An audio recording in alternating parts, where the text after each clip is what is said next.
जय जय श्री राधे श्याम। आज हम श्रावण शुक्ला पुत्रदा एकादशी की कथा कहेंगे। युधिष्ठिर कहने लगे कि हे मधुसूदन, श्रावण शुक्ला एकादशी का क्या नाम है, इसके व्रत करने की विधि तथा इसका महात्म्य कृपा करके कहिए। श्री कृष्ण जी बोले, हे राजन, इस एकादशी का नाम पुत्रदा है। अब आप शांतिपूर्वक इसकी कथा को सुनिए। द्वापर युग के आरंभ में महिष्मती नाम की एक नगरी थी, जिसमें महिजित नाम का राजा राज्य करता था। परंतु पुत्रहीन होने के कारण राजा को राज्य सुखदायक नहीं लगता था। जिसके संतान ना हो उसको यह लोक और परलोक दोनों ही दुखदायक होते हैं। पुत्र सुख की प्राप्ति के लिए राजा ने अनेक उपाय किए, परंतु राजा को पुत्र की प्राप्ति नहीं हुई।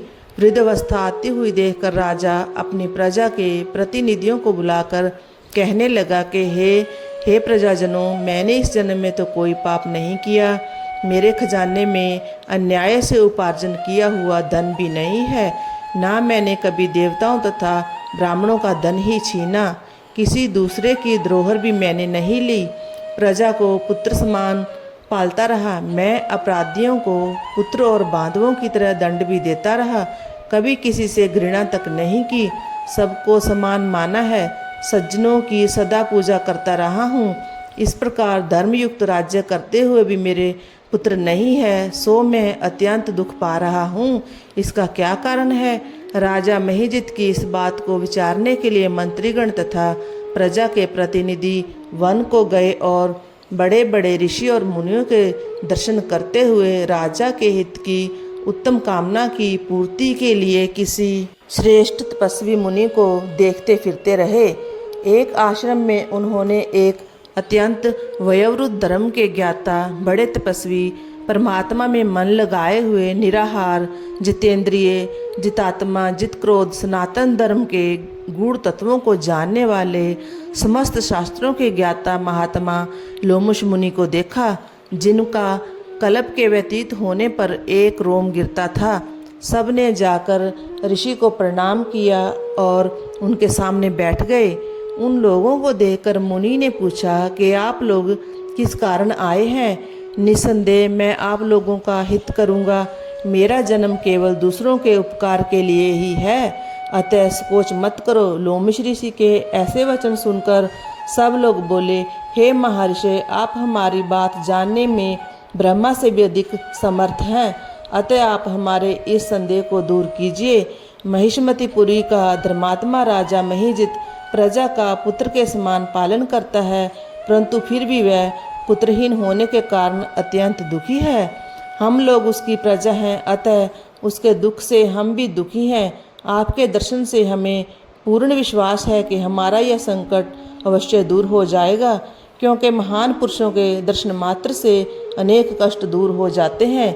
अब आप कृपा करके राजा के पुत्र होने का उपाय बतलाएं। यह वार्ता सुनकर ऋषि ने थोड़ी देर के लिए अपने नेत्र बंद किए और राजा के प्रथम जन्म का वृतांत जानकर कहने लगे कि यह राजा पूर्व जन्म में एक निर्धन वैश्य था। निर्धन होने के कारण इसने अनेक बुरे कर्म किए। यह एक गांव से दूसरे गांव में व्यापार करने के लिए जाया करता था। एक समय ज्येष्ठ मास के शुक्ल पक्ष की द्वादशी के दिन मध्याह्न काल के समय, जब वह 2 दिन का भूखा प्यासा था, एक जलाशय पर जल पीने गया। उस स्थान पर एक तत्काल की ब्याई हुई प्यासी गाय जल पी रही थी। राजा ने उस प्यासी गाय को जल पीते हुए हटा दिया और स्वयं जल पीने लगा। इसलिए राजा को यह दुख सहना पड़ा है।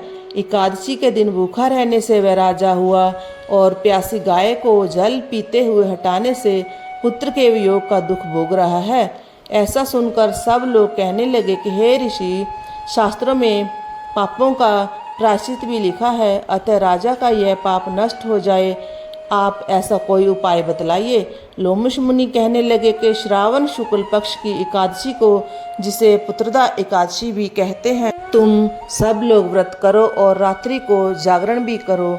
इससे राजा का यह पूर्व जन्म का पाप अवश्य नष्ट हो जाएगा, साथ ही राजा को पुत्र की प्राप्ति होगी। लोमश ऋषि के ऐसे वचन सुनकर मंत्रियों सहित सारी प्रजा नगर को वापस लौट आई और जब श्रावण शुक्ला एकादशी आई तो लोमश ऋषि की आज्ञा अनुसार राजा सहित सबने पुत्रदा एकादशी का व्रत और जागरण किया। इसके पश्चात द्वादशी के दिन इसके पुण्य का फल राजा को दिया गया। उस पुण्य के प्रभाव से रानी ने गर्भ धारण किया और प्रसव काल समाप्त होने पर उसने एक बड़ा तेजस्वी पुत्र उत्पन्न हुआ। इसलिए हे राजन, इस श्रावण शुक्ला एकादशी का नाम पुत्रदा एकादशी पड़ा। अतः संतान के सुख की इच्छा रखने वाले इस व्रत को अवश्य करें। इसके महत्म्य को सुनने से मनुष्य सब पापों से मुक्त हो जाता है और इस लोक में संतान सुख भोग कर परलोक में स्वर्ग को प्राप्त होता है। इस प्रकार एकादशी महत्व का 18वां अध्याय समाप्त हुआ। जय जय श्री राधे श्याम। बोलो एकादशी मैया की जय।